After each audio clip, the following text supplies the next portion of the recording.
Walang mga parol o kahit anong pailaw sa mga kalsada o maging sa mga bahay.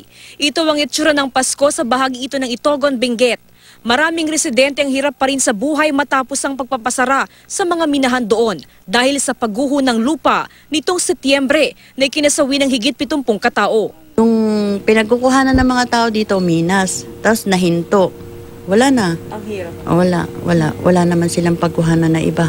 Ayon sa lokal na pamahalaan, bumagsak ang ekonomiya ng bayan kasunod ng killer landslide. Nasa 100 tindahan o 80% ng mga business establishment sa bayan nagsara na dahil sa pagkalugi. Lahat ng negosyo nakakaramdam din ng talagang malaking dagok sa ekonomiya ng barangay namin. Marami nang nag-close dahil sa wala ng perang nag-circulate. Sa kabila ng kanilang pinagdadaanan, tuloy pa rin ang pagdiriwang ng Pasko. Sapat na ang simpleng selebrasyon. Hindi rin daw muna sila magpapaputok sa pagsalubong sa bagong taon. Ang pambili ng paputok o pailaw, pambili na lang daw nila ng pagkain. Mahirap. Mahirap ang kabuhayan ngayon. Mahirap man, hindi raw susuko ang mga taga-Itogon na unti-unti pero sama-samang bumabangon.